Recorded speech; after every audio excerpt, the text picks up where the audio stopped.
नमस्कार मित्रों, हमारे YouTube चैनल स्वतंत्र ज्ञान पर आपका बहुत बहुत स्वागत है। मित्रों, महान स्वर साम्राज्ञी लता मंगेशकर जी हमारे बीच नहीं रही हैं। उनके बारे में जो भी कहा जाए सूरज को दिया दिखाने के समान ही लगता है।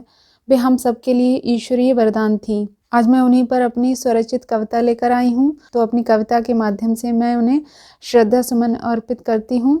तो चलिए कविता शुरू करते हैं।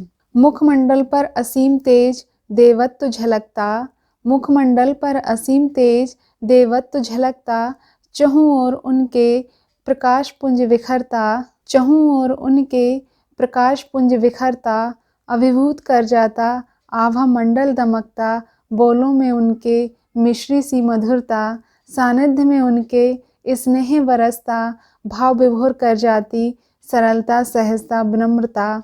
स्वर साम्राज्ञी स्वर कोकिला, कुछ भी बोलो कम ही लगता है।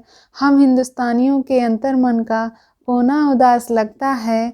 वे परलोक गमन कर गई हैं पर गई नहीं है लगता है। वो परलोक गमन कर गई हैं पर गई नहीं है लगता है। आसपास देखो तो उनकी स्वरगंगा से समृद्ध पुष्पित पल्लवित सारा हिंदुस्तान लगता है।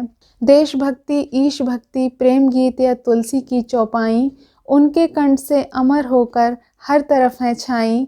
कोई भी मौसम हो कोई भी अवसर हो कहीं, उनके गीत सुने गुनगुनाए जाएंगे सदा सदा हर कहीं। सच कहें तो हमारे लिए वो ईश्वर का वरदान थी। शास्त्रीय संगीत की तपस्विनी साधिका महान थी। उस दौर से लेकर इस दौर तक के सब गीत सुहाने लगते हैं। ऐसी विलक्षण प्रतिभा के युग में जिए हम बड़भागी लगते हैं।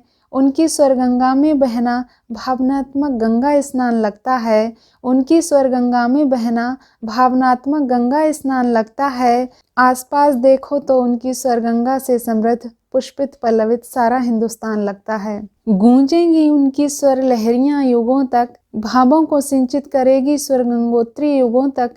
कही जाएंगी कहानियां की मदंतियां युगों तक, अभिभूत रहेंगी पीढ़ियां दर पीढ़ियां युगों तक। उनकी यात्रा समाप्त नहीं है चलेगी युगों तक। उनकी स्वरांजलि संस्कृति है थाती है युगों तक। मानवतामयी गरिमामयी पुण्यात्मा फिर से लौटे इसी धरा पर। हृदय सभी का अभी भी ऐसी ही चाह रखता है। मानवतामयी गरिमामयी पुण्यात्मा फिर से लौटे इसी धरा पर।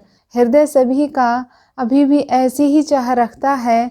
आसपास देखो तो उनकी स्वरगंगा से समृद्ध पुष्पित पल्लवित सारा हिंदुस्तान लगता है। ऐसी पुण्यात्मा को मेरा सादर नमन वंदन। हम उन्हें कभी भूल नहीं पाएंगे, वो हमेशा हमारे दिलों में रहेंगी। उम्मीद करती हूँ आपको ये रचना ज़रूर पसंद आई होगी।